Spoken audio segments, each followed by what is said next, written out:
Each year, approximately 47 million plastic bags are distributed in the city of Santa Barbara alone.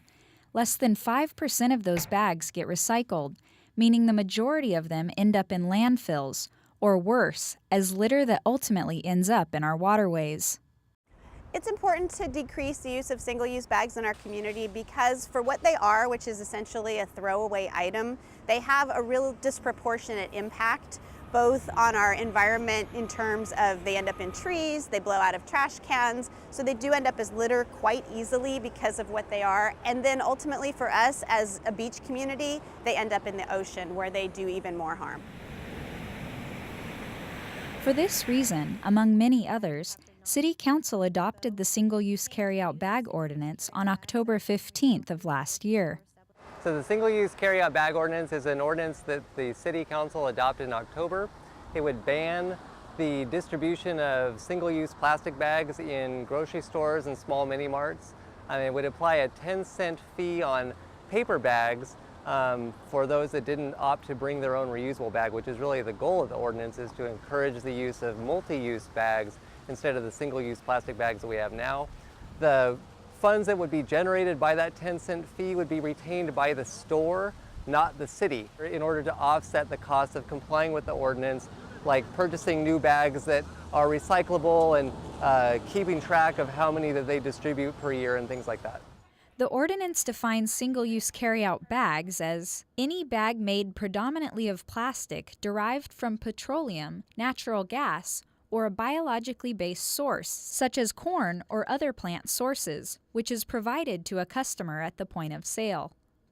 The bags that are being banned under this ordinance are really the traditional single-use plastic grocery bag that everybody's aware of. We do have exemptions in the ordinance, and a couple of those are the meat and produce bags that people will get at the grocery store. Those are exempt. Medication bags, because of privacy laws, those are exempt. And also carry-out bags from restaurants. Those are the primary exemptions that we would have.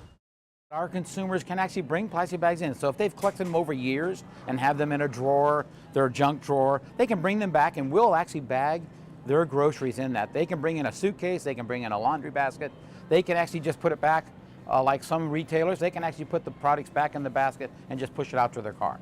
We'd prefer reusable bags though. The ordinance will go into effect on May 14th for 18 large grocery stores and pharmacies throughout the city and will be followed by smaller stores, including mini-marts and liquor stores, beginning November 14th. Starting 2.5 years ago, since then we've had about 33 stores go plastic bag ban. At the beginning it was a little bit of a change for our consumers and our customers, but I think overall today, I think they've mainly accepted the plastic bag and know what's coming in the future. Well, we actually do it a little bit differently than maybe some stores do. We start by hiding the plastic bags a week before we actually start the bag ban. And that helps our customers to become used to the fact that they won't have plastic available anymore while still having the option, if they so choose, to have it free of charge. Then, when we have the changeover to include a 10-cent per bag paper charge, it's not quite as much of a shock. So first, plastic will disappear. And then second, we'll start the paper bag fee. There are a variety of ways for residents to buy affordable bags or even receive a free bag. There is a provision in the law that people who are on food assistance programs do not have to pay for the bags. That's one thing. So they could still continue to get paper bags at stores free of charge. If you'd prefer to bring your own bag, there are stores all over the city that have great prices on reusable bags. Starting 7 days prior to the ban here in Santa Barbara, Albertsons will be having a program. For every $20 purchase you have, we will give you a reusable bag. Now, it's a very inexpensive bag, but for those that can't afford it, if they spend $20, if they spend $40, they'll get 2. So for 7 days prior to and the 7 days after the ban, Albertsons will be giving away reusable bags to our customers. There will be a lot of distribution of reusable bags by the city, by other groups over the next several months. And we've been doing that through the Where's Your Bag program since 2009. Already we've given out more than 10,000 bags. If you come to the Earth Day Festival in Alameda Park on April 26th and 27th, a lot of groups will be giving out reusable bags, including the City of Santa Barbara, Sprout Up, probably Channel Keeper. A lot of other groups will be providing bags to people who need them. This isn't a new idea. Many other cities, such as San Jose and Los Angeles, have already implemented the ordinance and are seeing significant results. So the first ordinance started in Calabasas, and that was in July 1st, 2011. That was a real learning experience for us because it was the first time that we had a reusable bag that needed to be implemented beyond just our normal Gelson's bag. So we brought in there a lower cost bag, which is 3 for $1, just in case somebody forgot the bag. I'd say the biggest challenge was in encouraging customers to remember to bring the bag in from their car or from their house to the store.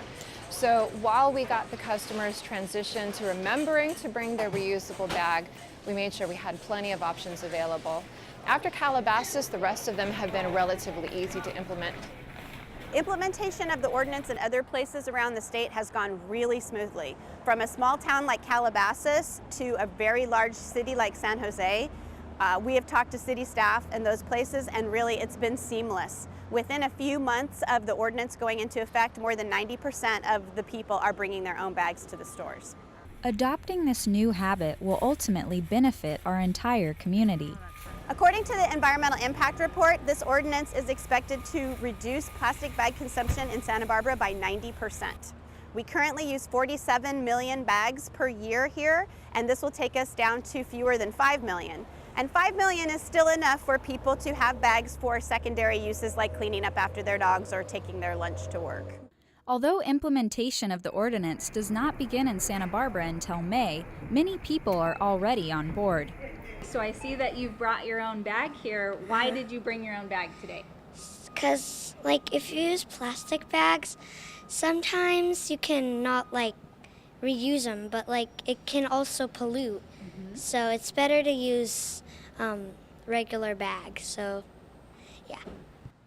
I think a lot of people could actually, like, use reusable bags a lot more and, like, stop wasting so many bags. I mean, it's probably, like, in the thousands or something, like, every year that we, like, waste, you know, because people just throw them away. They don't even recycle them. Definitely a good idea. I think it makes people think a little bit more about the waste and reusing things and recycling and all that. So not necessarily a bad thing unless you're not prepared. If we're going to continue to extract fossil fuels, we should use them wisely.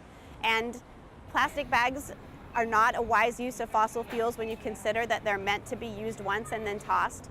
And more than 95% of them do not get recycled. So it's just not a practical product in today's world.